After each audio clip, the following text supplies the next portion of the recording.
Welcome to The Real Study with your hosts, MrSniDBitS, I was pleasantly surprised. It was funny, it was fun, it kept the spirit alive. BlackGirlMarvel, I cried laughing. That was hilarious. Tylermakesfilms, It's like so much depth because like nowadays it's you got A shot, B shot. all the movie things. There's some great like wide shots in this. Lieutenant Commander Ray Their love enduring through time is what connected to me the most. and me, the Real Study movie voice guy. But this was the first time where I got to see it like told in a way where I was like, oh man. Let's go to the poster wall.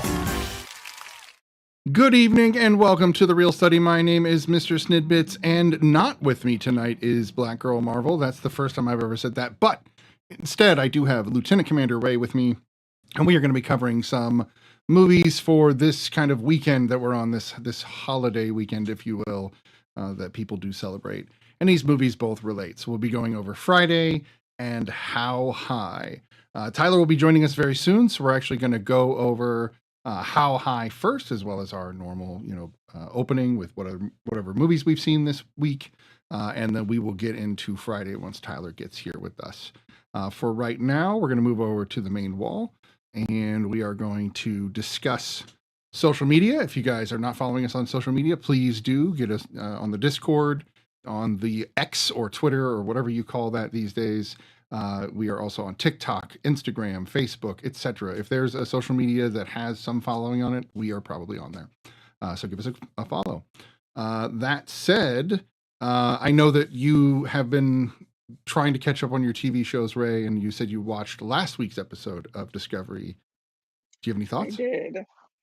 To be honest with you, not really yet. So there Interesting. was one thing that was like always one of my favorite parts of the Trill species, which was the character Jadzia Dax in Deep Space Nine, played by Terry Farrell, is the a procedure or a ritual called a Jantara, Mhm. which is the basically transference of the memories of one of the previous hosts. So Trill carry a symbiont who lives as long as possible. Basically, it's immortal unless the host themselves dies while they're carrying it. And so the character Jadzia in Deep Space Nine was like 350, so she had like 8 lifetimes, or the symbiote had 8 lifetimes. And so in Discovery, one thing that they brought back was this ritual where the person who's been holding the secret, the thing that they're chasing this season, is held in the memories of a previous host of this symbiote. And so in the procedure, they transfer his consciousness to a willing person who lives and acts as them in this other body. And I always love that because it gives the person who's the host an opportunity to actually meet the person who previously held their symbiote and learn about them in a first person and not just as a memory. Interesting. So I always love that ritual. They did it earlier seasons of Discovery as well with another character, which was always lovely. I don't really have a hot take yet on what the potential outcome of the season is. Right now it's just kind of action, motion, and duty and things like that. I'm excited for how it's going to turn out, but that was probably the biggest thing I would say as a highlight for last week's episode. Has the show done anything that ultimately will be weird with the, because it happens all before the Trek that we know, original Trek and all of that. It takes place. So it actually doesn't. So does it? Because I heard the it like first two switched. Like, seasons do. so okay, yeah. Yes, So yeah. where are they in the Yeah, the first timeline two then seasons. now? In so seasons 3, 4, and 5 are in the 31st century. Oh, so they're way ahead of everybody. Yeah. Okay. Yeah, So they they're did way like a out into the Voyager future. thing with them by kicking them way into the future instead of way into another quadrant. Exactly. Okay. Yeah. So it was like I don't want to give it away because it's one of my favorite things. Like season 2 is my favorite, and that's when you kind of get this. The reason that they time traveled, but it's really great because you get to see kind of a future that you like normally. I mean, most of the prime shows for Trek exist in the in the 24th century. So most of them happened in like the 2300s, 2400s. Picard is in like 2402, I think. Right, but that still makes And sense because it's right up against Next exactly. It's like Generation. it linear time. Exactly. So Right. for them to do this huge drastic jump to so far in the future, it's like, what would it be like then? And I think Discovery's done a great job at showing the complexities of people and what a future like that might look like. Right. Yeah, so it's really exciting. Well, they're running around in a clunker, really. I mean, not just like a clunker, but a clunker, Right. like The because they ship got is a something thousand years old. right, and Exactly. it's not even like the tech that we know from even Kirk's day. It's even a little older than that. Not much, Right. but you know, There has been so once they got to like 3100, it's like 30 something, they did do some like retrofitting or upgrading of sure, technologies, but for the most part a lot of the technology is still the original tech. I mean, technically the ship itself is only years old, right. but it's from a time 1,000 years in the past, which is Yeah, such a so fun dichotomy. it'd Yeah. be like it'd be like having a Model T put into a garage that Right. like was just hermetically sealed, and then bringing it out 100 years Hmm. later, and going, look at how great Exactly. this Model T is, and it's running perfectly. You know, Right. clean it It's and like make sure that everything runs perfectly. But yeah, right. right. Exactly. But it's still really, you know, the thing about Trek and a lot of TV in general is that the more I hear about it, the more I want to watch it because Yeah. it makes me want to sink my teeth in. With a movie, they're so short that if you say anything, it can disrupt Yeah. the entire story. Right. So I'm less anti-spoiler on television than I am on, like, I don't want the Right. end of the season ruined for me, obviously, because that's what you're Yeah. waiting for. But if you like give me morsels that'll get me, you know, in, Yeah. then that'll do it. So I'm always excited to Because you talk were Trek. watching So all the shows, but you haven't seen Discovery yet. right, and I'm still I bounce around. That's the ADHD brain. It, you know, it can only handle so much of one thing, I and then it understand moves over. fundamentally. So Yeah. right. So yeah, I think if I can get Batsy, who is probably still watching, to watch Trek with me, then it would go a little faster because if she could get really excited about it. Awesome. But she's dragging her feet, and I understand she's more horror than sci-fi. Um, but there are elements of horror in Star Trek, like there have to For be. sure. So For sure. yeah, it's a multi-genre show. Honestly, it just happens to take place in Yeah. I space. mean, really, a broad season, especially in the older shows where they had a 23, 24 episode run, you get that. Like, I actually just posted on my Trek page about an episode from Voyager, which has like always been one of my favorite episodes. The character Neelix, who is in a Delta Quadrant species, he actually dies, and his species, there's a belief that they'll all go to the afterlife, where the afterlife is basically a great forest. They're kind of an environmentalist kind of species. Hmm. And then he doesn't. He was dead for 18 hours before they were able to revive him with 7 of 9 Borg technology. And he realizes he didn't go. So he has this real battle of faith, Hmm. and he tries to end his life.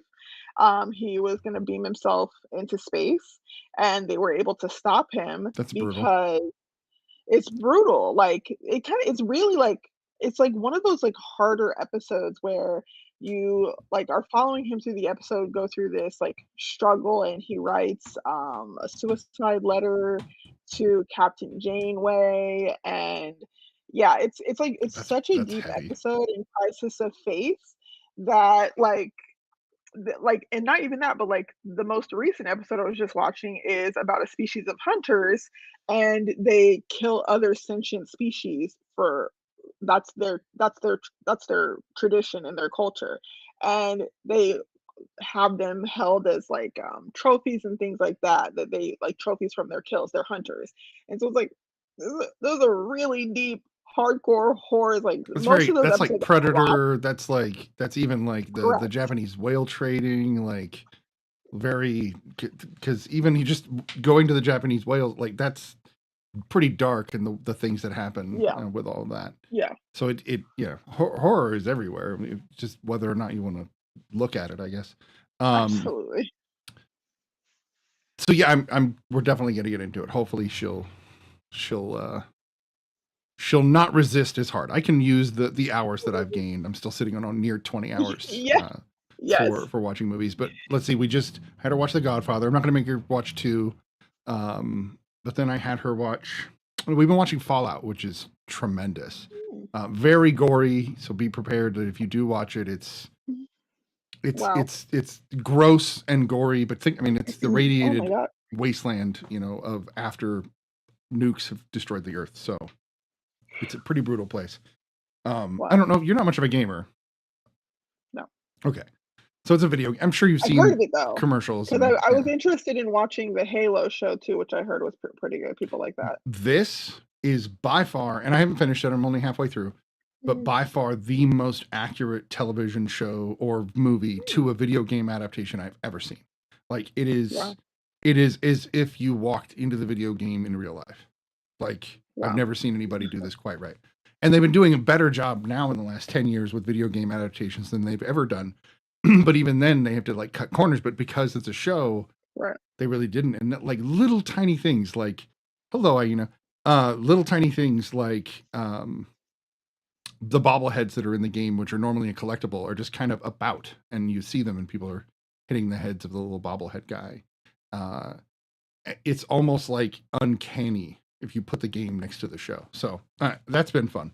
But the movie I watched this week, I watched a couple. I did watch a Spielberg documentary. If you like Spielberg, go watch that documentary. It's good.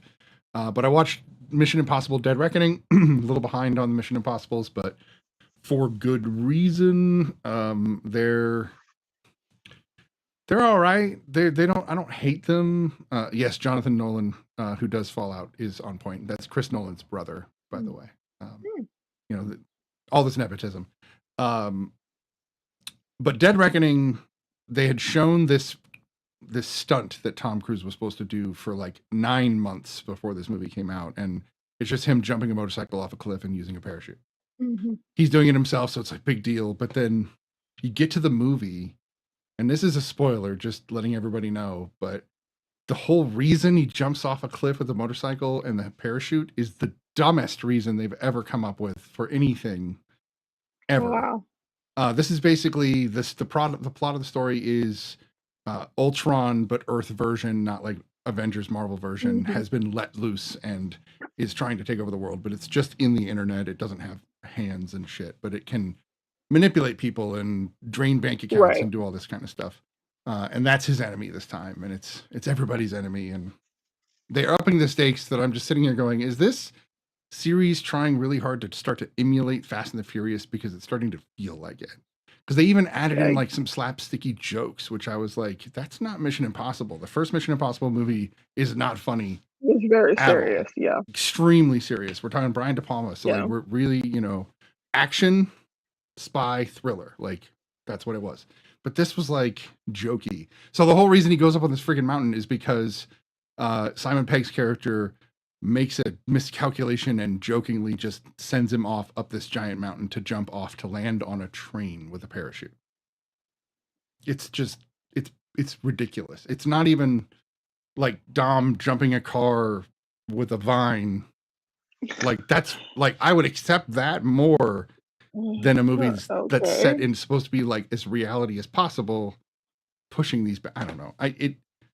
This is my least favorite one so far, and I didn't even like 3 very much. So I don't know. They're making it a part 1, so like it's a cliffhanger. Right. It's split, And I don't care what happens next. Like the world could blow up, and I'd be like, that's a better ending than you guys would probably give me. So I'm like, I almost hate that when they do that, because it's like, unfortunately, that you didn't make a successful movie if I don't care about the next part. If you only see half of the story, because I think that there's been like a weird thing about movies being split. It's like the point of the split is for anticipation. It's not unlike a regular cliffhanger. It's like I expect to only see half a movie, or at least to be at the midpoint of the second act or whatever. Right. Like The Matrix does. Those 2 movies are quite literally one long movie.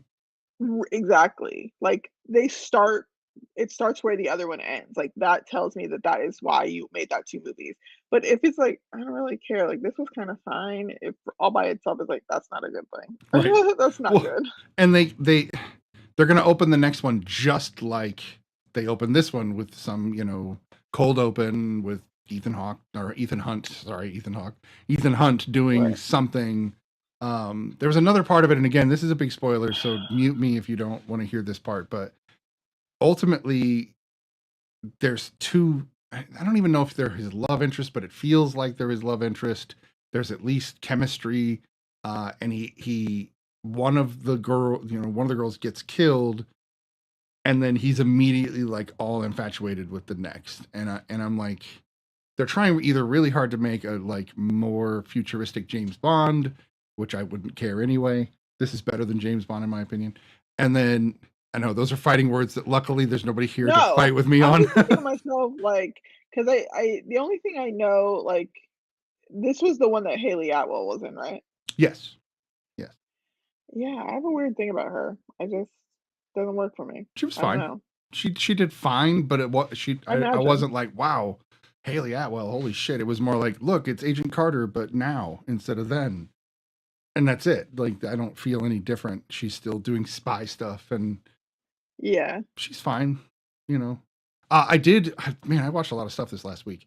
I did catch season 2 of What If from Marvel, Okay. and there's so many people that come back for season 2. It blew my mind that they even did like a what if Happy Hogan ended up getting the Hulk blood. Well, I think that they filmed them all at once, if I'm not mistaken. Sure. I thought that they filmed them all at once.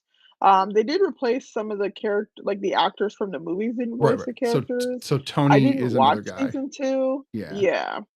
And it's just him. It's like him and one other person, but even like Chris Hemsworth, everybody else comes back except for Robert Downey, and obviously you're not going to get William Hurt because he passed away.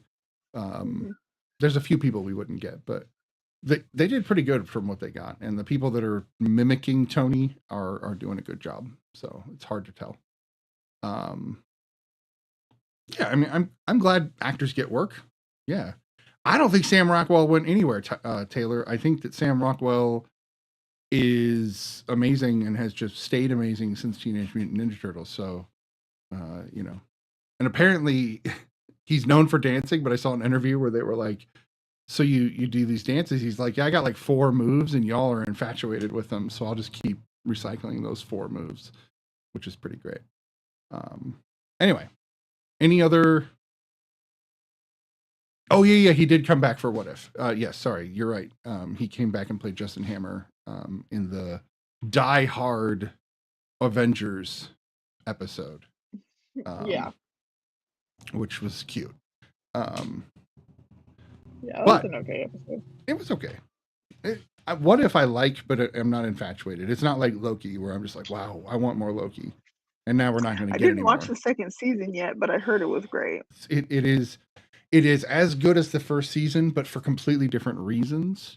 So like they really give him a beautiful arc. Awesome. It's yeah, I don't want to say anything. Just you should just watch it because it's good.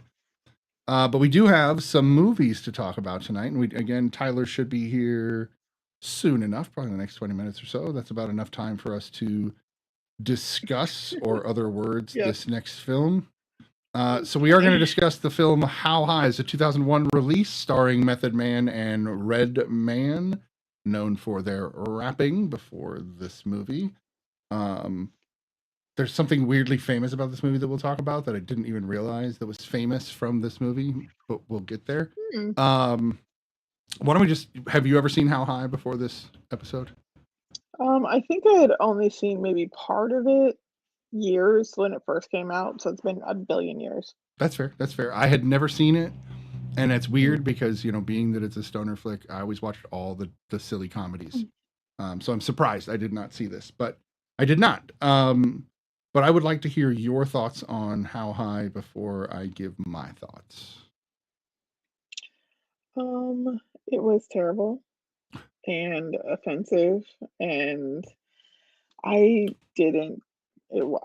was not the target audience for this movie then or now. It was so like, as soon as they, I mentioned this in the Discord, as soon as they like open and you see the girl on the bed, and I was like, oh, okay, so that's what we're gonna get there, I guess. women are props. They're not people.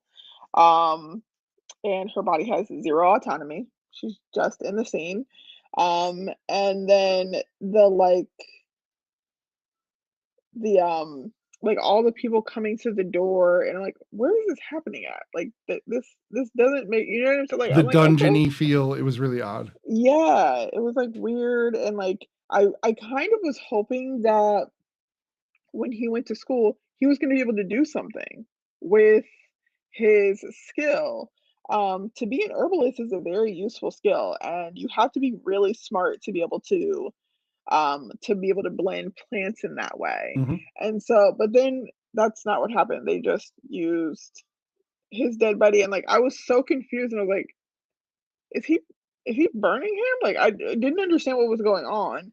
And then they were smoking him and he said he was gonna help them and then he didn't help them and then they were just in college to get girls. And I was like, okay, well this seems like a waste. This didn't even take a turn for the better. Like he could I mean if Redman was gonna chase the president of the school's daughter or whatever she was, and then but Method Man was gonna be like, oh, but I actually have brains. Like I can utilize this knowledge that I have to do something with my life. No.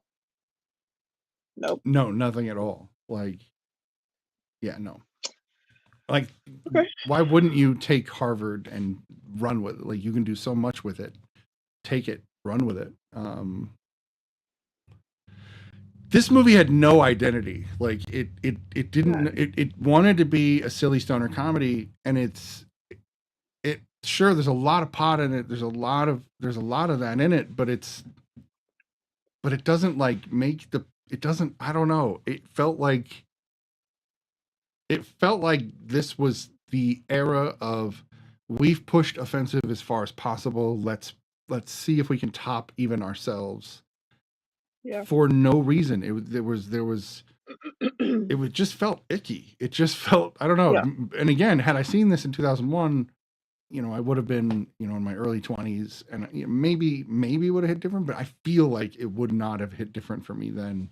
But maybe it would have. My wife said she watched it then and that she didn't like it then either. And she was surprised that we picked this movie. And I'm trying to remember who did pick it, but whatever, it got picked, we're watching it. That's how it happens. The jokes, it's like somebody that wrote the script thought that just by saying the most offensive thing that would be funny. There are a lot of movies that try to do, so I watched Harold and Kumar. Harold and Kumar deals with the same exact material, right? It deals with the same stoner material, the same jokes, the same oogling the women, all of it, but it handles it in a very different way. Like it handles it in a way that, while still offensive, because part of that is the offense. Like it's comedy. You can't take it all away, but you don't have to make everybody a stereotype. And I mean, everybody in this movie was a stereotype. Every single human being that could exist was some kind of stereotype. And that's not conversation. That's just pushing boundaries. The reason I love George Carlin as a comedian is that he pushed boundaries, but he also had something to say to back it up. Like he didn't just talk shit or be gross just to do it. You can sprinkle that in. Kevin Smith, same thing. Like a lot of people think he's completely ridiculous and just a stoner, but he's got things that he's trying to say and he sprinkles those in and it works. Even Cheech and Chong are less of, like, they're just just two dudes. I don't know. So I don't know, as far as stoner comedies go, for me, this is like not even scraping the bottom of the barrel. I would take it out of the barrel and put it under the barrel and just kind of keep it separate and keep it on its own, because I struggle with this film. I turned it off and then went, I should probably finish it so I can give a legit review. So but I was on my phone. I'll be very. Yeah, I was definitely multitasking. Many tasks were being multied. Right. There was no way I could just sit and watch this. None. No, and like I want to know, how high does somebody have to be to watch this movie? Like, is that why it's called that? Because you like catatonic? Well, like there's even the weed in the movie bothers me because there's the guy he gave a little bit to and he was puking buckets from being too high. I'm like, that's you're not making good stuff there. You're destroying something that's beautiful and making it revolting. Yeah, I don't know. I didn't laugh once, not even one time through this whole film. The only time I laughed was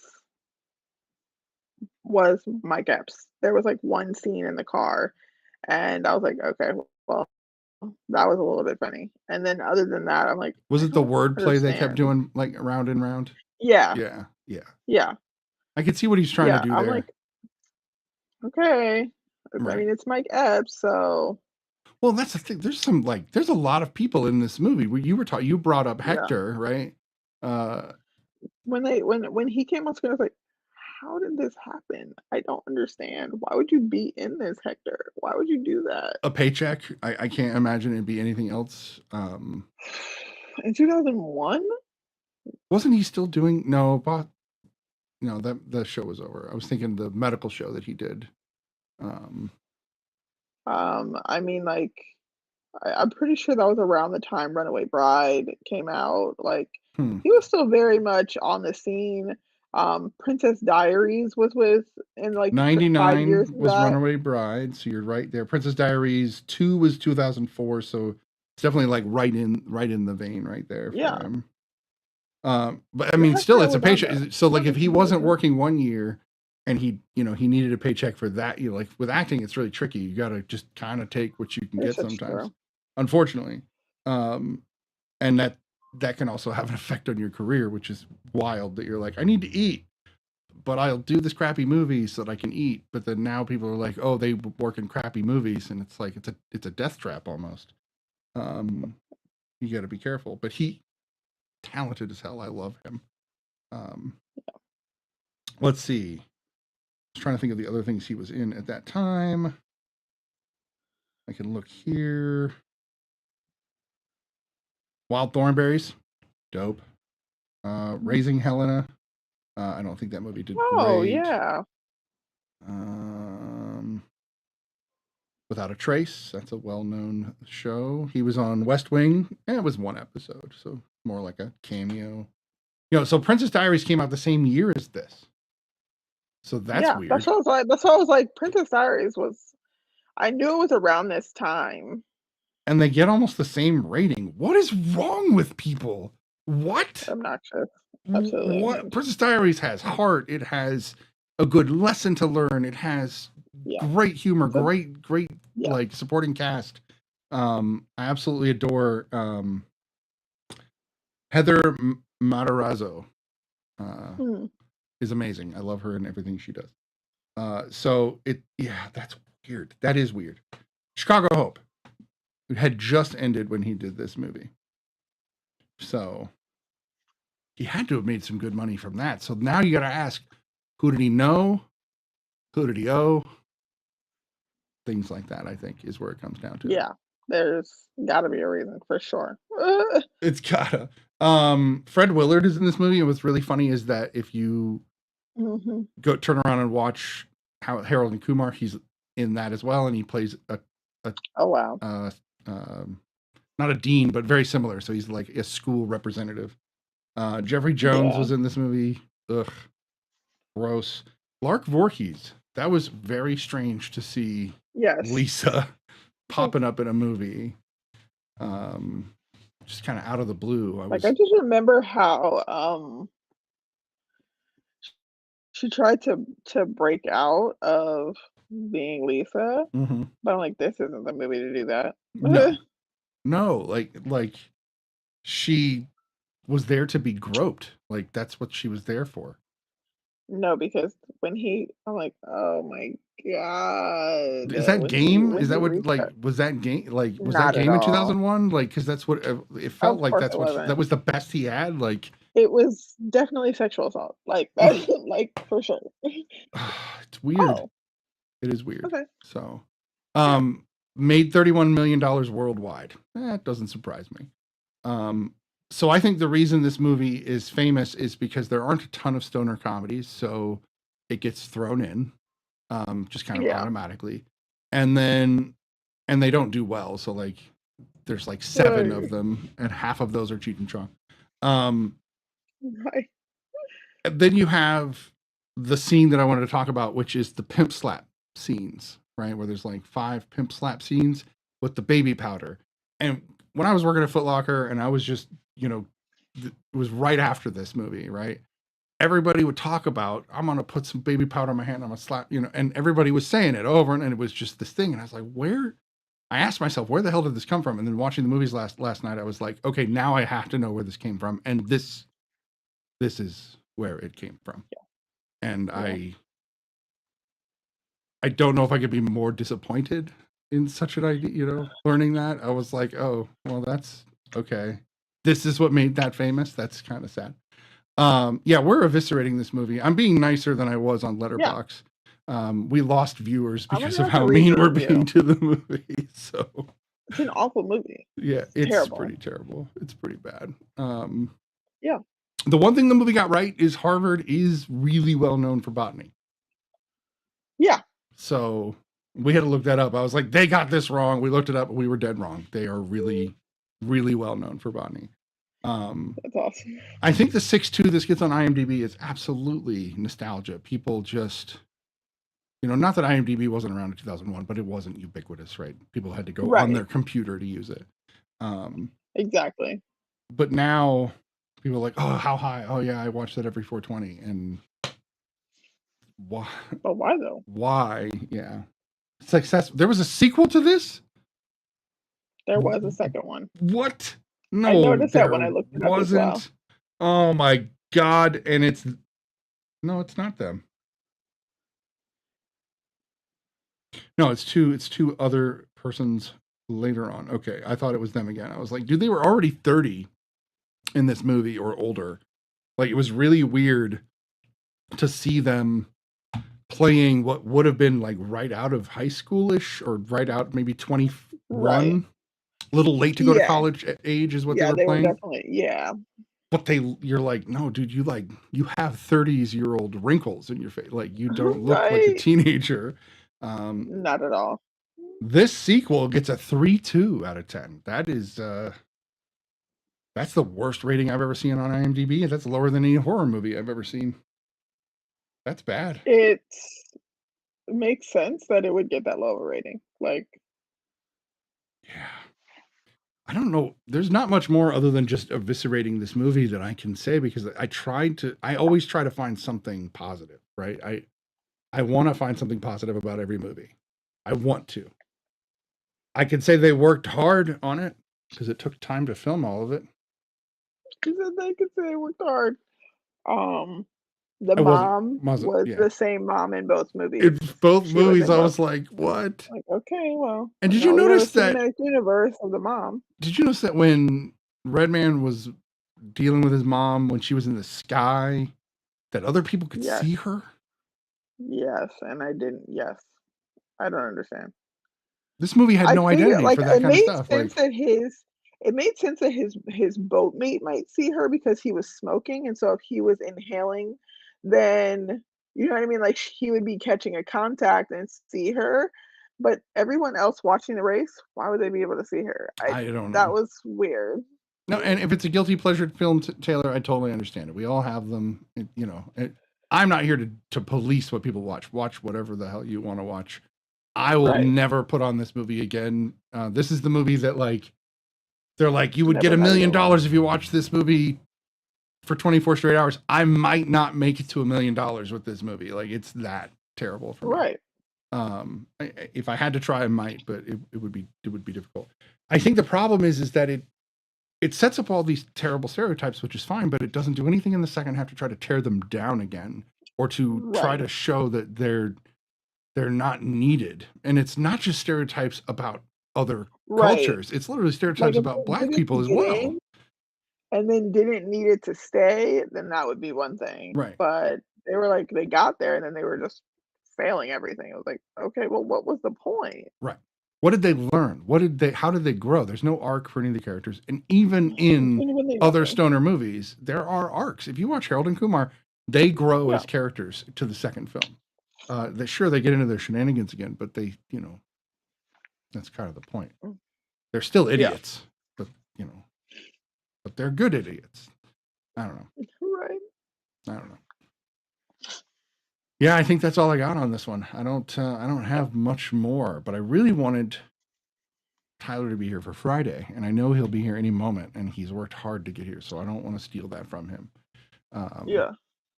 So we could still talk about other movies that relate to the same thing, same theme, if you will.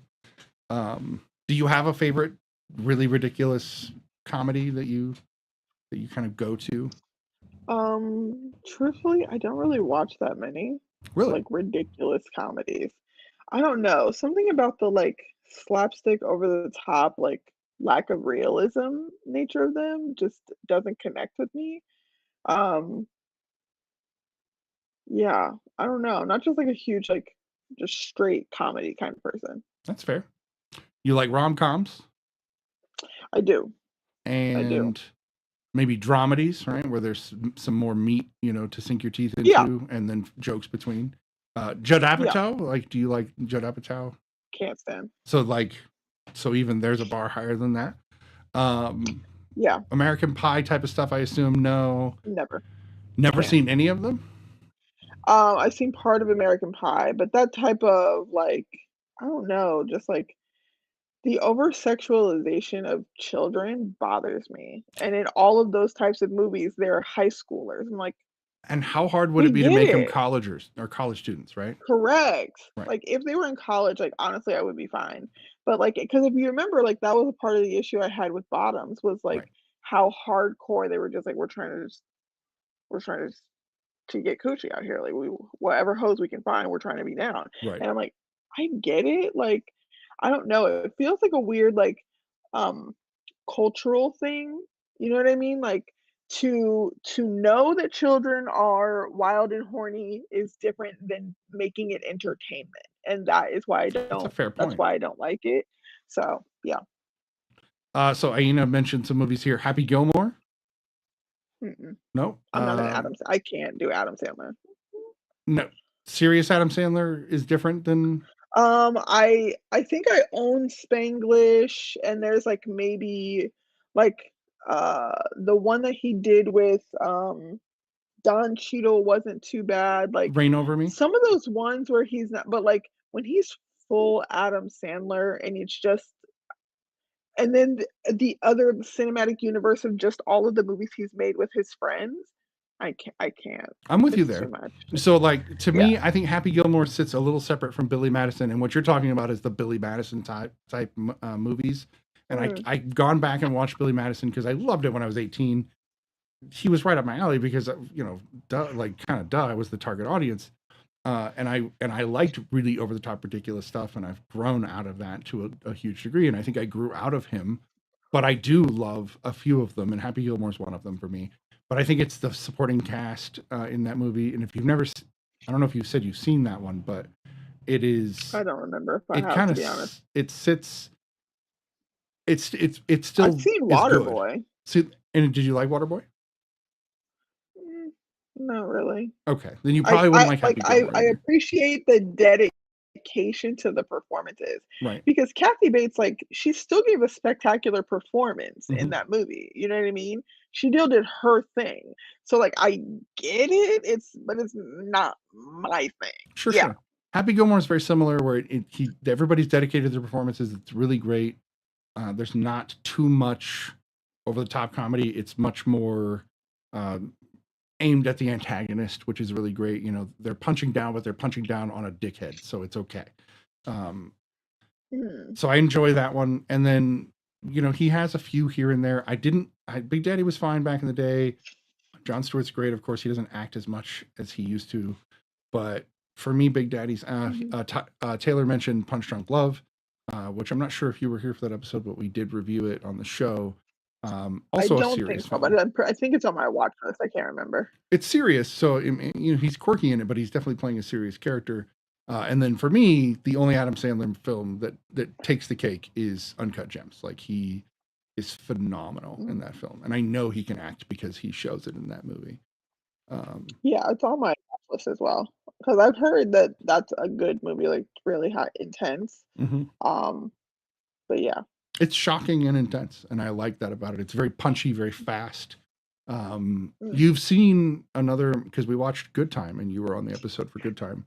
The same guys that did Good Time, the Safdie brothers, are also the ones that did Uncut Gems. But that movie is actually like beautiful. Like, this is actually, yeah. Right, and it's really well acted, really well done across the board, and it's definitely thrilling. It earned its place. While Good Time, I see what they were trying to do, but we've talked about it. It fell short in a lot of ways. Yeah. I still liked it, but I think Uncut Gems is literally a gem. Like I put it up high. What about Will Ferrell? You've told me before you don't like Will Ferrell. It depends. That, like, him is a very case by case basis. He actually, I think, has a really large range, which he only displays if he wants to. Like, Stranger Than Fiction is one of my favorite movies. It's so great. I think, like, the first Anchorman was a novelty and it was fun, and then they kept making them. And then yeah, I mean, he's had a few performances that I liked. Like, I don't seek out his movies, but like my little cousins were watching. I honestly don't know if it was the first or the second one. Might have been the first one where he and Mark Wahlberg, whatever the Daddies movie was. Oh yeah, no. No, thank you. I am like, I don't get it. It's not, I don't understand it, but it's like, and those things like Step Brothers, which is really obnoxious and over the top, but like it's still fun because all of that main cast are stellar actors. You know what I mean? They're all spectacular. So that was fun, even though it's like this is so stupid, but it's like, yeah, this is hilarious actually. But other stuff like the dodgeball, I never saw. I couldn't do that. Ricky Bobby, or I don't know what the actual name of that movie is. What is Talladega that? Nights. Talladega Nights, Yeah. which is like, you know what I mean? Like, there are so many levels to his what Insanity he can do, is what I would call and it. it's like the commitment at every level is why I think he's been so successful. Right. But there are like, yeah, it depends very much on him, on what I'm feeling and what it is. No, that's fair. That's fair. Yeah. We've got a couple more questions, and I'm going to direct these at you. I will answer them as well. Eddie Murphy? Depends, but I would say some of his like older things, like The Golden Child, of I've course, got the the first knife. Beverly Hills Oh no, Cop. I want the knife is what he Like, says. yeah, Love so that some stuff. of those are still like really fun. I Mhm. mean, like, I won't watch any of the whatever the one where he was The Nutty Professor. like in the fat suit. None of those. No, Yeah. I refuse. Yeah. I've never been a So fan it of those depends. either. I loved his early comedy, Delirious Raw. I love that he pushed boundaries. Any of his early, Beverly Hills Cop, those kinds of movies, tremendous. Love him as Donkey. So he's got some really amazing roles and he's hilarious. But he switched gears on us and he went full family man, which is fine. But he's no longer for me. He's aimed at the kids, and that's fine. I think that's great. We need plenty of people that are funny to, break through both barriers. But I don't know. It's interesting because his career is interesting, and what didn't happen with his career is almost as interesting as his career because he was supposed to be a Ghostbuster, and I couldn't imagine the Ghostbusters movies without Ernie Hudson. Like, it wouldn't have been the same, like, at all. And it's not that it would have been bad, but I think they wouldn't have been as weirdly memorable. I don't know. I think that would have been too much star power, right? Sure. Ernie being an unknown, but a perfect, like, you're like, that's a working man. He's a Ghostbuster. Like, it just make you like, you just tell, then it works. And seeing Eddie do that would have been weird. And there's a lot of those roles. Did you know John Candy was supposed to play Rick Moranis' role, but he decided, nah, I don't want to do it. Couldn't imagine that either. Right. That's a completely different character. Like, he would have been a different person altogether. So, yeah, Murphy's an interesting one for me as well. Bewitched. Did you ever see the movie Bewitched with Will Ferrell? I did, which I actually didn't think was a bad rendition. I thought that was fun. I didn't either. I thought it was cute. It was a great kind of way to take it. A little meta, if you will. Yeah. Police Academy, I haven't seen that in forever. And of course, any movie that gets 7 sequels as a comedy had to have done well. I do remember the first Police Academy. Yes, I thought that was funny. It was, and it had heart to it. Again, this is the kind of thing where you need a comedy to have a lot of ridiculous jokes, and there's a lot of, it's 80s, so there's still a lot of sexism built in, and a lot of just crap, but the jokes are still funny. And again, the guy, not the commandant, but the lieutenant is such a shit, and the guy that plays him is such a good actor at playing such a shit that you're okay with them doing this to him. So, but then you get Mahoney actually, God, I haven't seen the movie in forever, but I still remember it so well. But you get Mahoney actually growing as a person and turning into a better character by the end, and that has to happen in every one of these films. The only reason good comedies work is because you still tell a good story underneath all the jokes. Right. But movies like How High are just like, let's just put in 85 jokes in the script, and they'll smoke weed and people will laugh. I'm like, but even there are still highbrow stoners. Like, it's not like just because you smoke weed, you're an idiot immediately. There are plenty of people that do get, to that level, but I think they're like 15, when they're smoking it. Mr. Charles was an underrated film by Eddie Murphy. Never heard of it. I don't think I've ever heard of that movie, Mr. Charles. I was really expecting Tyler to be here by now. We might have to just move on to Friday. Yeah. Mr. Charles. I'm not seeing that come up. Because should be 2 there, I think. 6 hours, I think. 3 hours from here puts it at 2:00 there. So yeah. We can get started. I think he'll show up in almost home. Sorry, hit some traffic. 5 to 10 minutes. He said that 1 minute ago. So we'll go through our initial thoughts, and we'll let him just come in at the end. So, can black people be racist? We are asked. So this is a movie show, and I'm not saying we won't tackle questions that are important, but we're a movie show. We don't get too much in the existential political. What platform is that on? That's coming from Twitch. So oh wow.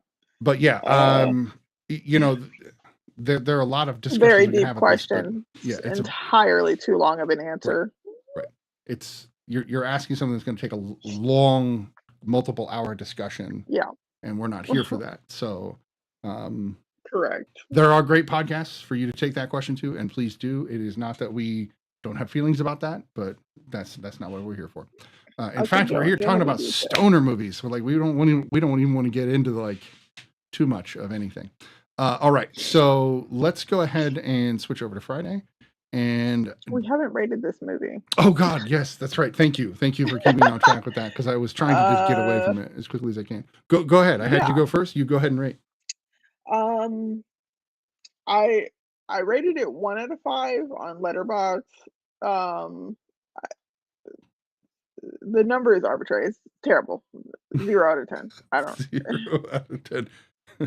Would not recommend. I rated it 0. Would not recommend. I'm actually going to switch mine right now because I didn't do it properly, and I'm frustrated with myself because I should have just done this out the gate. But I gave it a 1 out of 5 on Letterboxd, which here would be a 2, and I don't think this movie deserves a 2. So I'm going to edit this down to a half. Saving it. Yeah, that's one of the few halves that I have. I don't give that out a lot. But I'm going to give it a 1 because I give everything a rating on our scale so that it at least sits somewhere. So How High is a 1. Do not recommend, even if you are really into stoner films. So not recommending. That is where I'm at. Okay. We get Tyler's view on that at the end as well, just because we can get his rating. So, oh no, Taylor's disappointed at us. He's like, no, you guys. But I get it. Again, I love the movie Need for Speed. Everybody freaking hates that movie and thinks it's terrible and pointless and overdramatic. And what is it? Need for Speed. Never heard of it. It's got Aaron Paul from Breaking Bad, and he's one of the best racers in New York, street racer. and he gets Okay. caught up in a giant race that's run by Michael Keaton. So like Michael Keaton's in the movie, that should do enough for anybody. And so he gets caught up in a race, and it's an illegal street race, and it's dramatic. So like it's an action drama with some jokes. I don't know. I like the Never movie. heard of it. It's really not everybody's favorite, but I like it. See, I'm not the only. Okay, Aina, this is why we're friends, because she enjoyed Need for Speed. Now, if you just want like a fun racing movie, that's what Need for Speed is for. Yes, there's a Need for Speed movie, Taylor. There absolutely is. Okay, so we're gonna move on to the next stoner movie, which is Friday, the classic 1995 release, written, produced by Ice Cube, starring Chris Tucker. I would argue this is the movie that put Chris Tucker on the map. I'm going to go first since we had you go first on the last one. Watching this movie, I've only seen it like maybe 5 or 6 times because it's one of those ones that I like, but I didn't want to overwatch because you can overwatch a comedy to death, and that kind of sucks. Yeah. So watching it, I was laughing my ass off last night. I sitting there with my wife. It's overly ridiculous. I love Chris Tucker's performance through most of this film. You got knocked the fuck out. You know, that's just like classic, beautiful. But what I found very odd this viewing, because every other time I was always like, oh yeah, you know, oh God, what is this character's name? Fucking Cube's name in the movie. I always forget it. Craig, thank you. I was always on Craig's side, right? Or I was always, you know, ready to. Oh, my wife brought me a treat. I was always on his side for everything, and you know, like, oh God, his parents are ridiculous. And this time, I was like, oh shit, Craig's lazy and needs to get a job. Like he really does. Like they're right. He's just sitting around all day doing nothing and eating all their food. And being a parent, I was just like frustrated. I was like, you got to be kidding me. I can't begrudge him for being fired on his day off because it's happened to me. I was actually fired on my day off when I was 19. My boss called me up. He was like, I need you to come in. And I was like, I've got plans. I'm already like on my way out the door. And he was like, you got to come in or you're fired. And I was like, well, I guess I'm fucking fired. You know, right? Like you don't do that. My scheduled day off. Right. Like, you don't do that. But it was at 7-Eleven, so who cares? It was a shit job anyway. So yeah, you know, it that happens to people, and we never get to see why. Like he talks about why he gets fired, but we never get to see whether that's true or not. Yeah. Which is an interesting thing most movies don't do. They would normally give us that information, right? But this movie isn't built that way. This is kind of like if you flip the coin, this is Do the Right Thing, but on the other side. It's just the neighborhood. It's one neighborhood. It's one street, and just kind of how things pan out on that day for one day. And that's exactly Do the Right Thing, except with a much more serious tone and consequences. And this one's much more like good in the end. You can't really have a comedy where it doesn't kind of end up good, because that would ruin everything. That would be sad. So. What did you think of this viewing of Friday? Had you seen it before, and was this your second, third? I've definitely seen it before, yes. And this, it was a better movie. I still didn't enjoy it. Like really? It's obviously still super quotable. Like people know this movie because of all of the different phrases that came out of it. Like "Bye Felicia," that is like the phrase, right? For sure. Still super long lasting. I mean, it's still always a highly anticipated costume for Halloween. Like people will dress up as these characters, and you know exactly who they are. Right. So I would say, like, aside from my lack of enjoyment, I understand the significance of it, like how, like the impact, I should say, that people still remember it and quote it, and it lives fondly in their nostalgia. I mean, for me, I'm like, I just don't care. You know what I mean? Like, yes, it is kind of just like a neighborhood, like street watch. His parents are coming and going, and his sister was still in high school, and she was getting her hair done, and he was hanging out with his friend who's a trash nobody in trouble selling drugs. And I'm like, I get it, but also I Stealing don't and care. smoking drugs, even like not even like Stealing. right, Multiple thievings were happening. right. You know what I mean? They broke into the neighbor's house. He broke into somebody else's house, Felicia and I forget what Mia's character's name is. Um and the like broke to steal the money from Debo that he stole. It was just a lot. Uh I don't know. Like I'm not like you know what I mean, like highbrow or anything like that. Like I still like a shitty movie, but also I'm like I just don't care. For me, like this is not on my rewatch. I think I've seen Next Friday maybe once or twice. I've never even seen the third one, I've so never I'm seen like I either of just the other don't two. care. This is the You only know, one. like I get it, but it's also super stereotypical. Like everything about it was such a stereotype.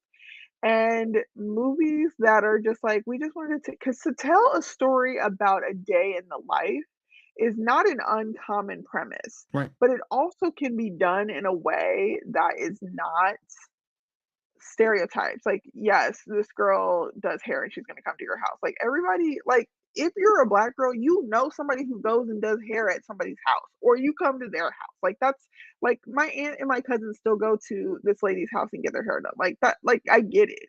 But also it reduces it in a way. It makes it feel it doesn't make it feel relatable the way that they were doing it.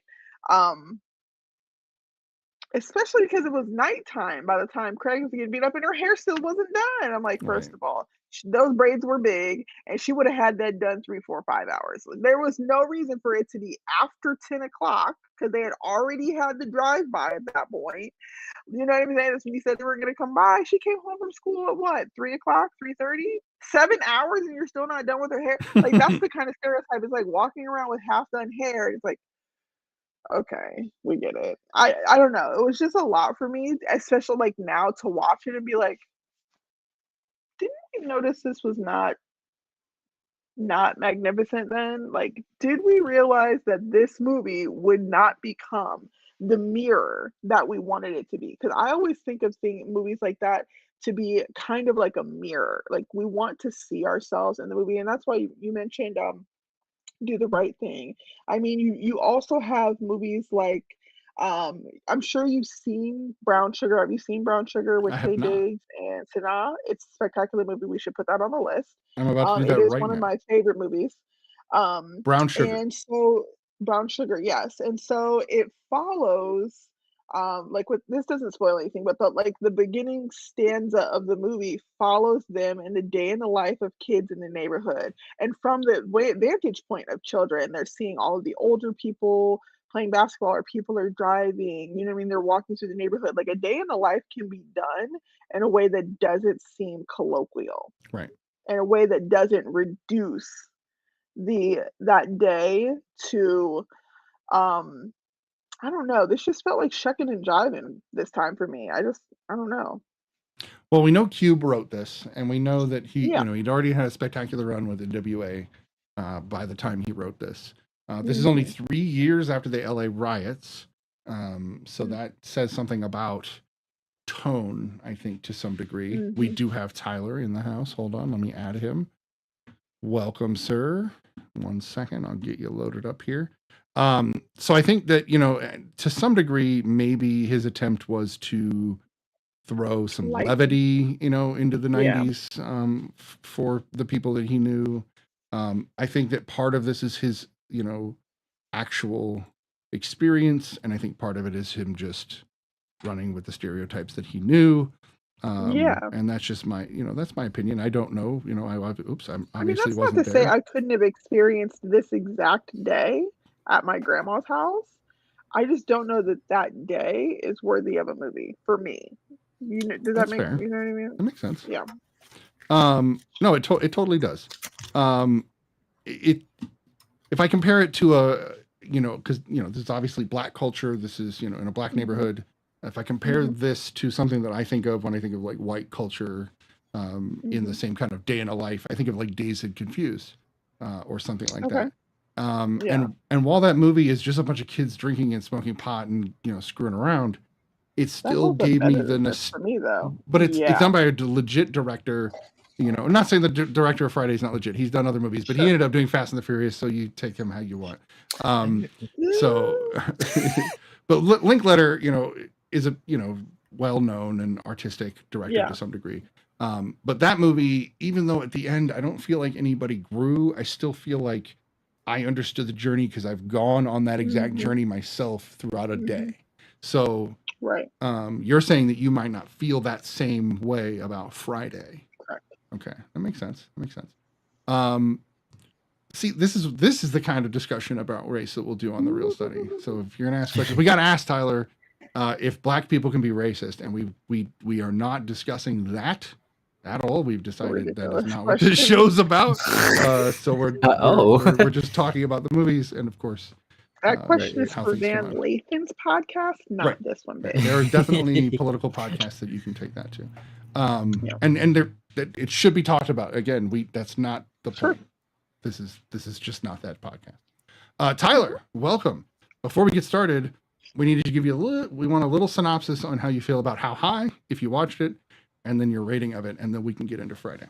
Oh, we can be pretty quick about it. I'm not gonna lie. I kind of I don't know why. I don't know if I was just not in the mood for it, or I remembered it differently, maybe. But I would say How High was a little bit harder to get through than Friday for some reason, even though they're kind of in the same realm ish. But the fact that they both kind of feel really dated for the most part. You definitely will not see a movie like that nowadays. I think that that's part of the charm, though, in a weird way. I was oh, this is a relic, right? This is a moment in history that will never probably happen ever again. But doesn't it feel more like a jagged stone you stepped on and pulled out of the ground rather than a gem that you pulled out of the ground? That I did certain moments though. There was that one scene where they come in and they just start grilling the professor.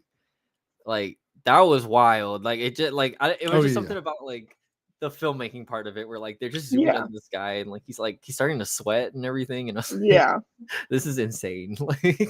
What's happening? Crazy. Yeah, for sure. We felt, because I know you didn't get to hear what we were saying, but I felt the movie had no identity because there's ghosts in it. There's hallucinations that become real to some people and not others, and there's no guiding principle in the film. Even the worst stoner comedies, they either get closer as friends or they get something happens to the characters. And in this, they're the same people at the end of the movie that they were at the beginning of the movie. And there's no change. I would say what was that Paul Thomas Anderson movie? Not Paul Thomas Anderson. What?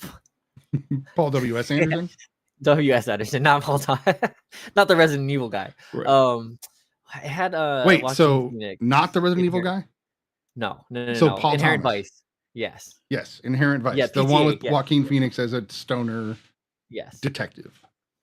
It kind of, I mean, that's why I was kind of giving it a second, because I was okay, maybe it's part of this, it being a stony movie, because watching it, and not gonna lie, I watched it in enhanced in certain ways, and it's I was the weekend for it. We know that that's why people are watching it. Maybe that's why you're supposed to watch it. To be honest, but I think it was more enjoyable, honestly, because it feels like that, random bits and pieces of now ghosts, because that's funny now, and now no more ghosts because. Why does How High feel more dated than Friday, and it's 6 years newer? The jokes feel more in your, I don't know. There's something about the writing, because Friday, at least, I think there was moments in Friday, I kind of get into it a little bit, but there's moments in Friday where it gets really serious and it becomes this drama, and I was okay, so the writing's there. The other one, it was just, I think there was no I didn't really feel connected to anybody, or I didn't know who was the anchor for anything, so I couldn't follow along as well. And then Jeffrey Jones shows up and ruins everything. And they also didn't have Bernie Mac in it, so I don't know what to tell you. Who would he have played? He could have played the vice president. That'd have been good. Honestly, it would have been a funnier movie if he was the dean. Yeah, He would have been eating them up. That would have been a better movie. Right. Somebody needed to put them in their place. But I think that's just me being exactly. over 40. I'm just like, but why are the people not putting these people in their place? This is ridiculous. And it's terrible because I shouldn't be watching comedies like that. But no, I don't know how high you have to be to watch that movie. Like, sure high, but like, do you have to be comatose to watch the film?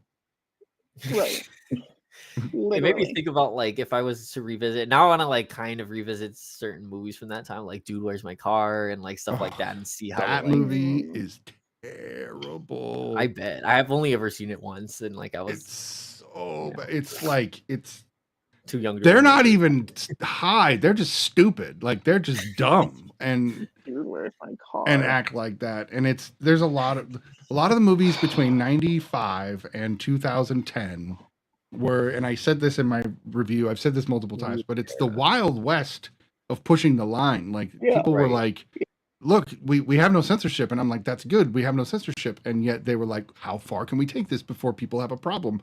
And around 2010, we were like, okay, we have a problem. Slow up. You never say we have a problem. Right. And then slowly over the last 15 years, we've started to realize that maybe jokes that punch down aren't as worthy of being jokes. Maybe they're the easy joke. And so it makes these things dated in that way for me. I still watch Big Bang Theory. There's too many terrible jokes in that show that are not appropriate still. Oh, I've never watched The Big Bang Theory. I'm sorry. I've never Oh, seen it either. it's got its fair share of racism. Oh yeah. Oh yeah. And not just, I mean, there's white punching, but like I feel like that's still not racism in this society because again, you're punching up, so it's not. Boy, we're really weirdly getting onto that topic. I wasn't even trying to. But there's jokes about Indians, there's jokes about Jewish people, there's jokes about women, there's jokes about everybody. The show has its moments. So yeah, something to consider. Fun. Not hashtag, asterisk. In the same way sarcasm. that Friends has a bunch of misogyny built into it because of the era. But again, these are all products of their era. Hard to go back and be like, you in 2001 should not make terrible movies full of stereotypes and ridiculous sexual crap. That's what I wanted to say about Friday, and I think why I liked Friday a little bit more was like I think some of the jokes are actually built into like the filmmaking. Like there's that part, there was a part where like they're walking down the street and they're looking at like whatever neighbor they're looking at, and I think Craig's mom like snaps them out of it, and the music like cuts out immediately, like stuff like that. There's like little edits that are like, okay, that was funny. Or I don't know what the budget was on this movie. I didn't look it up. I think that's one of the things I was gonna look up, because a lot of like the stony things that they do is in camera, like they'll like slow down shutter speed or to make it look trippy. Whereas like I feel like How High was like really into like, oh, here's a ghost, like here's some weird CGI stuff, or like just unnecessary, like I don't know. It wasn't like doing it for me necessarily. This movie doubled its money in opening weekend. Cost $3.5 million to make, made $28 million overall. This movie, I wouldn't say it put Ice Cube on the map because he was squarely on the map. Even after doing Boys in the Hood, he was on the map. But this movie was like his Rocky. Like he put this out and people were like, oh, you want to make movies? And he started making movies. I would consider him more an actor now than a rapper. I don't know if you guys agree with that. So it's not always true, but yeah, with him, he went the movie route. Like that's what he did. But and his son's acting too, isn't he? Yeah, playing him. Playing. He played him. He's been in a couple other things. Oh yeah, actually, absolutely. He was in Kenobi, which he was passable. That's right. Yeah. No, I think he'll do a fine job. He was raised around movies. Because by the time Cube was having kids, he'd already been doing movies, and those kids got raised doing movies rather than where Cube was raised. And so I think that had a huge impact on their lives. I also think that once a person gets out of their dire straits, the music they were making, because Cube was writing about not living on the streets, but being on the streets and being who he was. By the time he was living in his mansion, what are you going to write about? Like, what are you going to say? I have a mansion, That's funny. Yeah. I think the reason Taylor can keep making songs is she keeps breaking up with dudes, so she's got a plethora of Wow. music to make. But I'm so not touching that with a 10-foot pole. that With one new either. Okay, album? that's fair. The guy who does Freshly- family movies, Riley Freeman. I don't think I understand that reference. So yeah, we've already given our initial takes on Friday, so we can just talk about it and the aspects of it if we want. I always remember Zeus. So in the movie, he's tiny. I'm sorry, Debo. Yeah. Tom Lister Jr., also known as Zeus, because he was in the WWE, and I remember him back in the Hulk Hogan era of that. And then, of course, I always think of The Fifth Element, where he plays the president. It's ridiculous. I don't know why somebody hadn't done something to him sooner. Like, Yeah.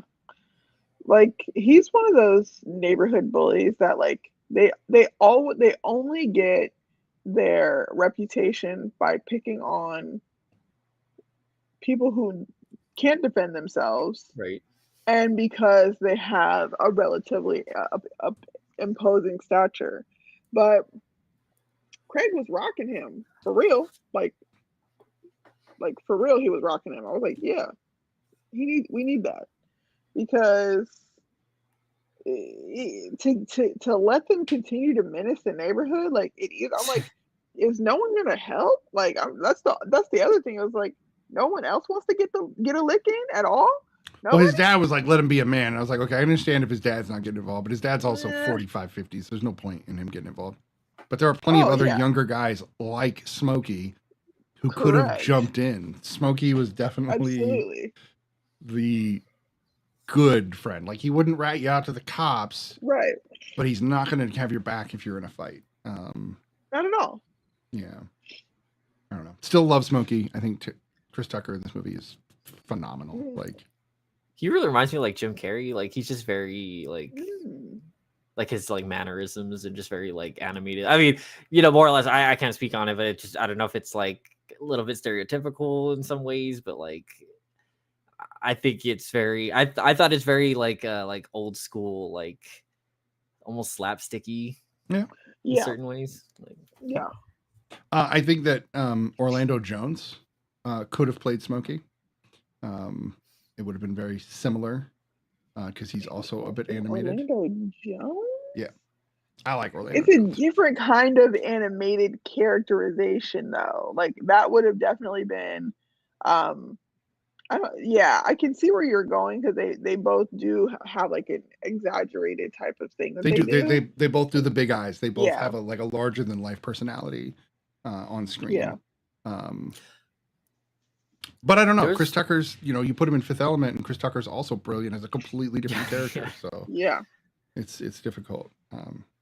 And I even think Smokey has a couple of moments that were like, I don't know if that I don't know. There's like little nuances that I think Chris Tucker had, like the part in like the gas station, right, where he kind of, I think that one guy was supposed to wash his car or something or whatever, and then he gets into some trouble with the store guy, and then he offers him right off before they drive off. They're like, "Oh, you're gonna come and wash my car, right?" Like, he's trying to like help him out, kind of thing. There's like little moments like that. I was like, "Oh, so like Smokey's a kind of nice, like he's trying to be a part of the community or like help out, kind of." Like, I don't know if that was like on purpose or maybe just in his like performance or by helping the local drug addicts. All right. I mean, he's give helping. him a job, keep him off. He's helping. I didn't catch from stores until this time that Felicia was it Cece? No, hold on. I have no idea what her name is. Nia Long's character, her sister. Oh, how did I not get her name? Bye Felicia meme. I've never forgot about it. Oh, did you notice that the mom was the same Tyler in both How High and Friday? No. Redman's mom was also Craig's mom. Oh. Yeah. Anna Marie Horsford. Horsford, I think is how you say her name. What years are the movies? One of them's in the 95 and 2001. So okay. Friday was 95. Oh God, I'm trying to.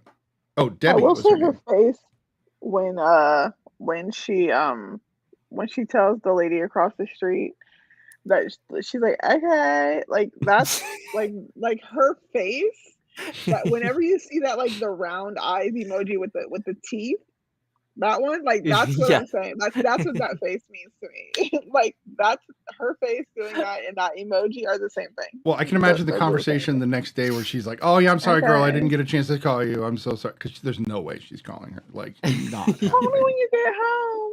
No. Okay. Okay. Yeah. Yeah. That's It was what like that's what that emoji is.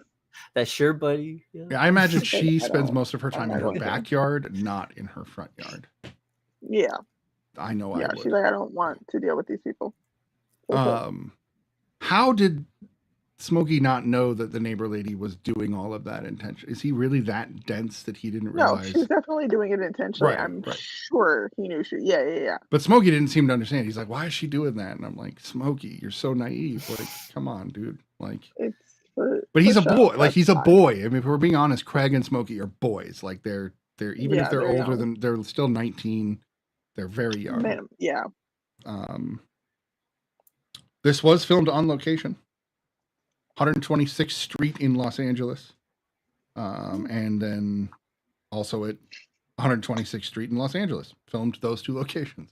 That's interesting. But that's why the budget's low. They have two streets that they are neighborhoods they might know that they were able to court off and just say. The houses were sets though, were like inside, like because I don't know. I was gonna say like that's one of the things I think I was like why I was kind of into the movie too, because like those like the inside scenes like that reminds me of like there's sets at LA Film School that like we could if we dressed it properly and like we could would look like that? make that happen. Yeah, like you can't see the outside Wow. because you blow out the windows with light and like. You don't think it's possible they Wow. shot just in a few of the I mean, houses? yeah, no, they could have, but like I think you could have done probably the same. Yeah, they thing were on the minimal set. sets too. Yeah. Yeah. This literally says there are two filming locations and both are on 126th Street. There is no like Oh. a third location. So I Well, I imagine mean, the only they places did. that we go inside is the bedroom, Right. both Craig's bedroom and the so just Smokey's that like bedroom. living space, the so a couple of rooms in Craig's house, Their And then bathroom. Smokey's the house. So I think it's bedroom. just Smokey and Craig's house and the rest is on the street. the bathroom, exactly. Oh god, the bathroom. So we were yeah. listening in an earbud and eating dinner when we started this movie, and that was the wrong idea. We should have Literally, not why done would you that. do that? I forgot Literally, about. I remembered he was gross because he's just like he does a great job of being really gross in the movie. But the Foley team did a good job. I just gross, but good job, great job. See, and then that scene, and then maybe like another like half hour later, there's that really great scene where he's like, "You gotta use these, like your, instead of guns." And I was like, right? Like, I'm like half okay. in, half out. Like I'm still processing that last scene. Like, Smokey Yeah, is take it high seriously. forever. That's true. That is true. Right. And yeah, he doesn't ever seem that high. That's the thing. He's so hyperactive that he has Yeah. to smoke copious amounts because he's never truly that blazed. While Craig, Yeah, I mean, two Craig hits and he's just definitely like, seemed fuck. more high because he didn't smoke as often Right, or yeah. ever. And then, but because Smokey was smoking the whole day. But so it's like, I mean, you're going to get a more mellow type of reaction if you consistently use more often. Well, and knowing the number, they give the number, they say $200 worth of weed. Knowing prices in the 90s, that was likely an ounce of pot. So he smoked a lot of weed that day. I did love the scene where Craig was sitting next to Debbie in the house once he had gotten high. And he's sitting there looking at the dogs in front of him. And she goes, "Are you high?" And he adjusts his clothes beyond a ridiculous level and measure. And he's like, "Do I still look high?" And all he did was straighten his shirt. I'm just like, that's great stonerisms. Like that's perfect because that's how ridiculous people are when they're high. Regina King has like a smidge part and she just argues with him the whole time. Oh, did Who you guys else? like another Foley thing? I think the metal doors, like, Oh, the I just slamming of the remember gates? like Slamming of how the loud screen those door. doors are. Yeah, the Yeah. extra screen Yeah. door, like, That might have just and they been just on kept set. slamming it. I was like, I remembered like that sound Yeah. specifically when people would slam that shit. That's a good way to lose a finger. Like those things are loud For and sure. painful. Yeah, I don't know. This is definitely, it makes me remember the 90s. The This is literally the same year that I graduated high school. So I would have been almost exactly their age. A little younger, and having my parents yell at me about getting a job. So I don't know. I think nostalgia brings me back to this movie, is what it boils down to. I don't think it's the stoner film though. For me, that's Up in Smoke still to this day. I don't know if I have a favorite. Like, I don't think I watch a whole lot of stoner. Well, there's we talked about, there's 9 of them. So right. Can't think of off the top of my head. There's these 2. There's Harold and Kumar. There's all the Cheech and Chongs. There's Half Baked. Okay. There's yeah.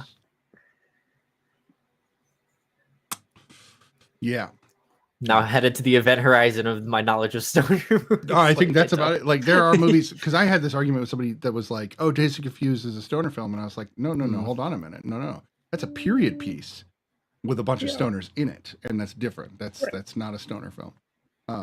Yes, it's a part of the film, and it's a big part. It's almost a character, but it's a character. It's not the film. Right. Friday, even, I would argue, is the same way. It's less a stoner film and more a neighborhood story. So, I don't know. Anything else you wanted to say about it, Tyler? Other than speaking of nostalgia, I think that's why the filmmaking aspect, I think I was more into. Like, there's that Jaws reference. I was like, I love that Debo was the little shot on the wheels. I was like, okay, they're having a little fun with this. Right. That mount had to be difficult. Yeah, to get that I mount bet. on that bike. And they did it a couple of times too. Yeah. Well, this is the 90s, so those rigs were not small. They were still pretty big. Yeah. So because they definitely did that on film or something, those fat cameras. I remember the neighborhood kid. We had a neighborhood kid like that. No one would knock over the trash cans. Yeah, that one. You do want to when they finally got him. Though, I was like, yeah, thank God. I love when they're running and chasing him, so. because again, that kid, there's moments where I think Cube captures kind of the idea of people pretty well, because I know plenty of kids that I've heard them go, leave me alone, screaming, and as soon as they get out of reach, motherfucker, it's right. I know that kid, and I've always wanted to beat his ass. So I think we all have that kid in our lives. Is it too much to say that it felt like Spike Lee-ish? I don't know, Do the Right Thing, and is this close? I think this movie's more in the realm of Do the Right Thing than a stoner film. So funny that you said that. Before you came on the air, I literally said, this is if you flip the coin for Do the Right Thing, you get Friday. Okay, yeah, I was like, that's what I kind of felt as I was watching it. I felt the same way. Interesting. But in this movie, the stereotypes aren't positive. Not that they're positive and Do the Right Thing, but they're for a positive reason. They're trying to send a message. There's a point to the stereotypes in that movie. Well, in this one, the stereotypes are to laugh, and I think that's punching down. And I think that's the big difference. Because even Do the Right Thing had funny parts. It wasn't all just drama. Well, I think everybody was getting punched in that movie too. It was everybody was dealing with crap in that film. But that's the difference in the way people view the film or view the world. The way Spike Lee sees, the neighborhood versus the way Ice Cube sees the neighborhood. These are two people that grew up in these neighborhoods. It also shows kind of maybe not realistically, but a difference between East Coast and West Coast to some degree, because one of them's in New York, one of them's in LA, and it could be a mentality thing, a cultural thing. I mean, those cities are so far apart that the culture of them both is very different. Possible. And again, I'm just speculating. I don't know. I didn't grow up in either of those neighborhoods. I didn't even grow up in a neighborhood. I'm a weird, rogue kid who lived in a bunch of different houses all my life. So I don't know what it's like to grow up in a neighborhood. I've always wondered. So I guess I'm fascinated by movies where there's a group of people that are all close and they all know each other. I'm just like, what would that be like? What would that be like to sit on your porch and have the same 7 people go by every day and you're like, hey, how's it going? I don't understand that. Did you guys grow up neighborhood or? Yeah. Yeah, I would say, that's what I was saying. It's not like this day could have been just a regular day. You know what I mean? That's not it's not to say that the concept of the film is in any way flawed. You know what I mean? People coming and going, and you have that familiarity. But also, it's like, again, like I was saying before, like, would that day need to be a movie? Unless it was done in a way for the point of allowing people into your world, it just doesn't feel like that's what this was. You know what I mean? Like, we have, like, if I think of a day, for example, like a few years ago, we had a birthday party for my grandma. And all of these people because she's lived in the same house since like 1967, like forever. So all these people knew her from the neighborhood who have grown up and moved and had their own children and grandchildren now, or people from school, because like everyone in my family also went to the same school since my mom started there in maybe like 1967 as well. So she like went to like her like 8th grade freshman year. She graduated high school in 1970. So for like 50 years, all of these people in this city have known us, and she's never moved. So they come and kind of come and go, and they get a pop, or you know what I mean, they say hi to my uncles, and then they sit out on the porch or whatever. Like it is a regular day, but what is the significance of showing this particular regular day? Like that is why I think it's the Craig beating up Debo. That's what it boils down. He saved the neighborhood. Did we need all 14 hours of this day for that moment? Right. I don't know. You know, like That's if there is a significance to overpower the neighborhood bully because they're a menace, then we could have told a different story instead of them sitting there smoking weed he was supposed to be selling. You know, or lusting over the neighborhood mom who is clearly trying to be an object of desire, or you know what I mean? Like I get the kind of neighborhood kid, and there was always kids, and they're riding too fast down the street, and the cars didn't want to have to slow down for them. Like all of that it's real. Like that makes sense. So like, get out of the street. You're gonna get hit by a car. Some of them sometimes they did get hit by a car. You know what I mean? Like you know. So yeah, I mean, like it's not to say that the concept is not real. The reality of this day is something I would definitely have experienced in my life, probably have.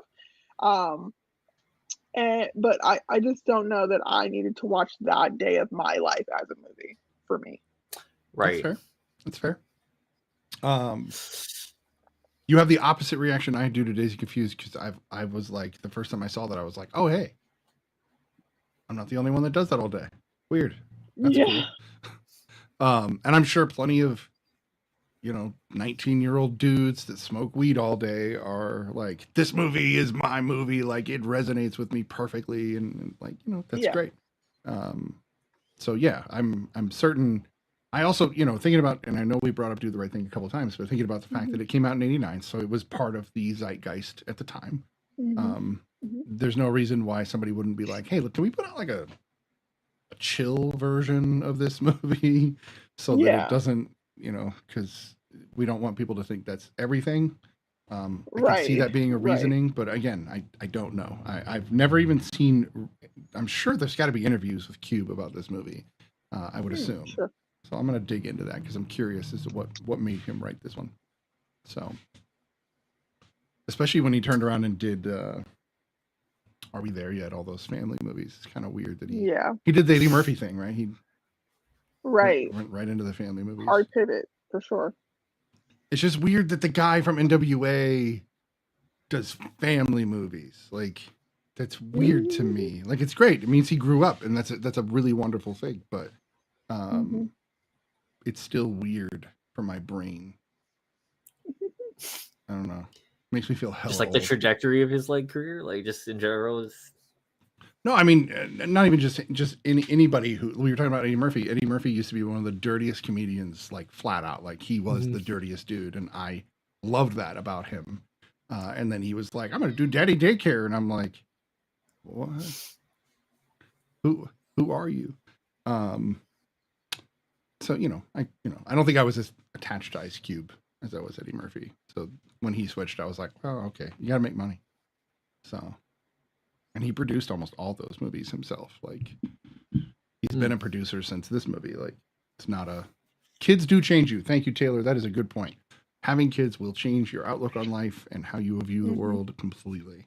I can't even watch movies with kids stuff, like horror movies that have like things to do with kids anymore, because I'm just like, now I'm just going to mention my kids in that place rather than just random kid. Yeah. Right. Anyway. Jaws must have been like upsetting, huh? Like... We don't go near the ocean, so no. That to me, movies like that aren't scary because if I just don't go there, I'm fine. So like they don't scare me. It's like I don't. I've swam in the ocean, but the last time I did, it tried to kill me, and that was in Hawaii. So I'm not gonna. It tried to kill you. Oh yeah, it tried to suck my ass out to the ocean, and I had to swim harder than I ever swam in my whole life to try not to. Just constantly hostile. It was brutal. Like those waves don't fuck around in Hawaii. Like they do not. Yeah. And this was a private beach, so there were like 2 people. Wow. So nobody would have seen me. It was stupid. Oh no. So yeah, I don't go in the ocean. I don't swim anyway. Water's for water people. I'm not a water person. Leave that to the water people.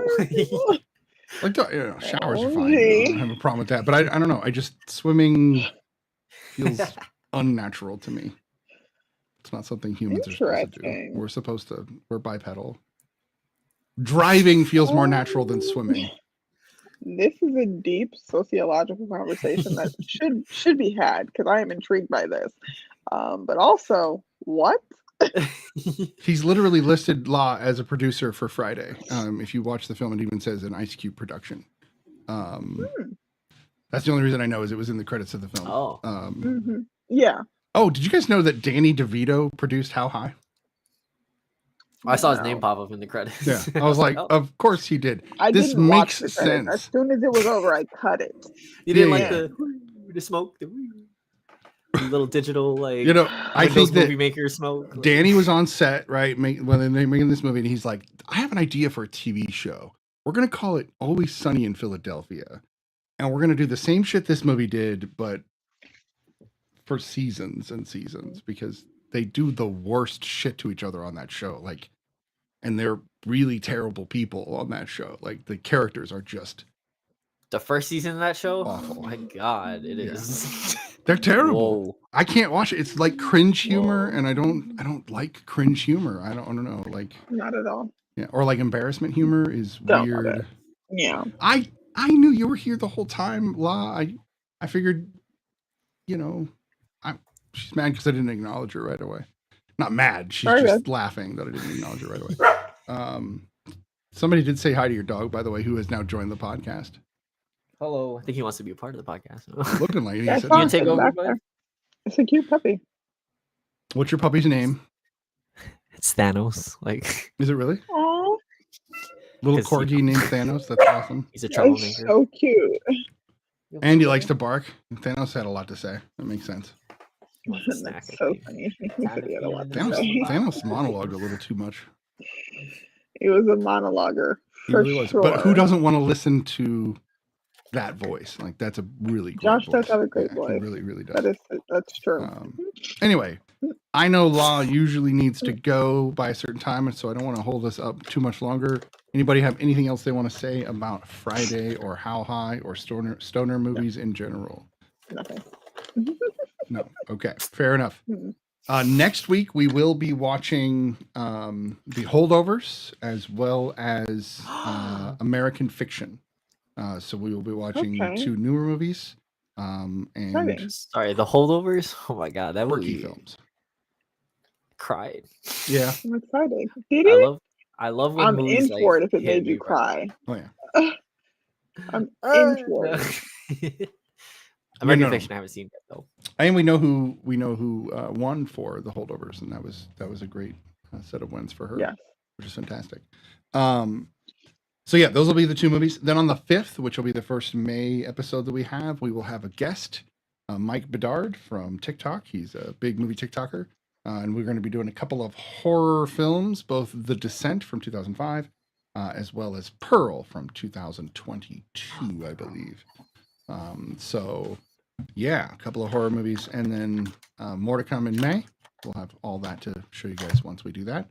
But as always, please do follow us on all social media. Go ahead and follow us on the Discord, Twitter We didn't rate /X. the movie. We didn't rate this movie. Oh crap! He's trying Oh, to get off this episode, and I'm with you, man. But we have to rate the movie. We do. Let me finish my spiel, and we'll rate the movie. So yeah, do follow us on all social media: Facebook, TikTok, Twitter, X, whatever you want to call it, across the board, Instagram. Request some movies. We will probably review them. If they're ridiculous enough, we'll veto. I don't think we've vetoed yet. We don't use it often, but if you act up, it will get vetoed. I'm just saying. Right. Yeah. No. Yeah. And apparently, I'm only allowed to veto one of an entire series of movies, so they can force me to watch movies I don't want to watch. An entire franchise is unacceptable. We've already said yes. it's like correct. 20 vetoes. But like, with James Bond, it's the same movie 28 times. It's so really, not. isn't it just like if we just We're- line them up uh, like you do Arguable. Stormtrooper? You know, Do just you want to go first rating, or do you want me to go first? you can go first. Go ahead. For Friday, on Letterboxd I gave it 2.5 out of 5. So I'll give it at least. I'll give it 5 out of 5. 5 out of Yeah. You have 5 out of 10. You mean? oh, 5 out of 5 out of 10. Excuse me, 5 out of- She's like 5 out of 5 out of 10. I don't know what that means, but it's somewhere 5 in out the of 10. 5 range. Yeah. 50%. the chat going off. They're like, oh my god, bro. 5 out of 5. Right. Turn up. No. Okay. Yeah. 5 out of 10. Let's So go. go ahead, Tyler. What do you rate Friday? I think I gave it a 3.5 on Letterboxd because like Okay. there was I think this is the filmmaking stuff like as like a Yeah. it felt like a first film, kind of like a remind me of like film school days. But I think I'm gonna give it a 6 because I probably won't revisit it unless I have to at some point for whatever reason. Reasonable. Yeah. I'm going to revisit it just for "You got to knock the fuck out" again. It's one of my favorite lines, and I love just his mannerisms in that moment. I'm gonna give this a 7. I probably would have given this like a 9 or 10 back in '95 when it came out, or even in 2000. Wow. But I think it has aged, and I think there are definitely some things about it that are problematic. But again, it's more of a snapshot of its era. So I do, Yeah. movies can't be held to the standard of today. That's not right. But so a 7. I will watch it again because I've watched it a few times. I'll probably hit this one more time before I die. One more time. Yeah. So that's one more time somewhere in the next 20, 30 years. 30, 40 years. I like your optimism. I'm a little bit more in the like 10 to 20, but we'll see. You never First of know. all, that's an extremely ridiculous accusation, sir. Who assumes that? My grandmother just turned, how old is she? 91? Like, Wow. Wow. My grandmother just Yeah. turned 83. So I hear you. But my dad died at 66 and my grandfather died at actually, 67. next month, 91 years old. So the dudes in my family don't have as long a lifespan. So just looking at the facts, that's all. Not saying I'm going to die yet. Okay. Not that my wife wants to hear any of this on my podcast. But, so yeah, we don't highly suggest these stoner flicks, I think is what it sounds like. Not at all. Yeah, so Not at all. like, if you liked Friday when you liked it, watch it again. If you liked How High, obviously watch what you want to watch. But if you've never seen either, you can skip them. Yep.